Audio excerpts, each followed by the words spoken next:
बस की यात्रा। तीन पिछले भाग में हमने सुनी थी एक डरावनी कहानी जिसमें लड़की एक भूत बन चुकी थी और बस अंधेरे जंगल में जा रही थी। अचानक बस गायब हो जाती है। रात के 3 बजे थे, लेकिन कंडक्टर नदारद था, जिससे मैं टिकट नहीं खरीद पाया। हम फंस चुके थे क्योंकि बस जंगल में गोल गोल घूम रही थी। 2 बार हम उस भूतिया बस स्टॉप और लड़की को देख चुके थे, लेकिन आखिरकार कंडक्टर आया। जब मैंने टिकट देखा तो मेरी रूह कांप उठी। टिकट पर लिखा था, गोरखनगर, मेरी आखिरी यात्रा। इससे डर के कारण मैंने कंडक्टर से पूछा, ये क्यों लिखा है? क्या यह मेरी आखिरी यात्रा है? मेरे सवाल के जवाब में कंडक्टर का चेहरा डरावना और घातक हो गया। यह देखकर मैंने अपनी आंखें बंद कर लीं और भगवान से प्रार्थना करने लगा। बस ड्राइवर ने बस की रफ्तार तेज कर दी। मुझे लगा अब मैं मरने वाला हूं, लेकिन फिर मैंने सोचा कि हर यात्रा का एक निश्चित लक्ष्य होता है। मेरी यात्रा का भी कोई लक्ष्य होगा।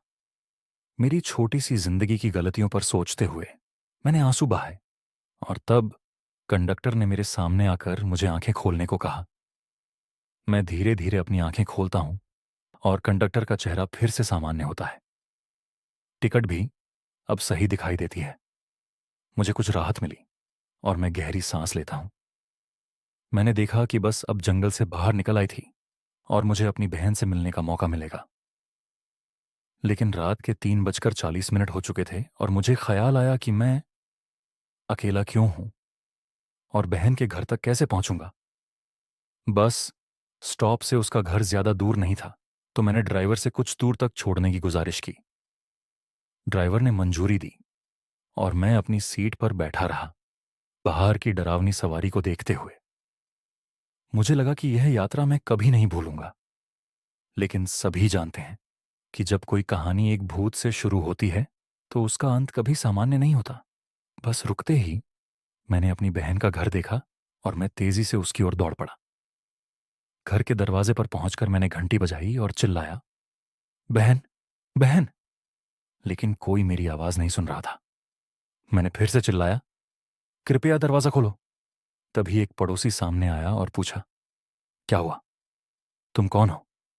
मैंने कहा, यह मेरी बहन का घर है और मैं उसे पुकार रहा हूं, लेकिन वह दरवाजा नहीं खोल रही है।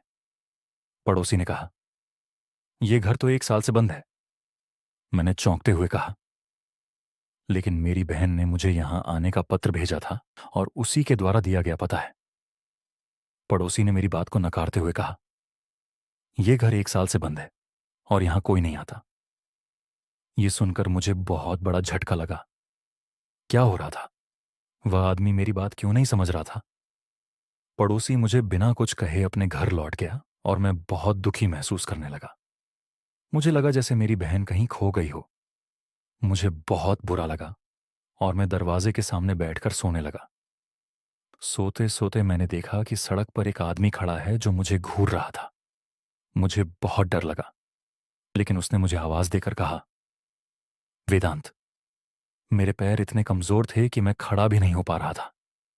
लेकिन वह आदमी मेरे पास आया और मुझे कहा, क्या तुम जानना चाहते हो कि तुम्हारी बहन कहाँ है? मैंने डरते हुए कहा, हाँ, कृपया मुझे बताइए। उस आदमी की बातों को सुनकर मुझे बड़ा झटका लगा और मैं बेहोश हो गया। यह आदमी कौन था और उसे मेरी बहन के बारे में कैसे पता था? पड़ोसी ने मेरी सारी बातों को क्यों नकार दिया? क्या पड़ोसी मुझे झूठ बोल रहा था? यह यात्रा अब भी जारी है और सवालों के बहुत से जवाब नहीं है।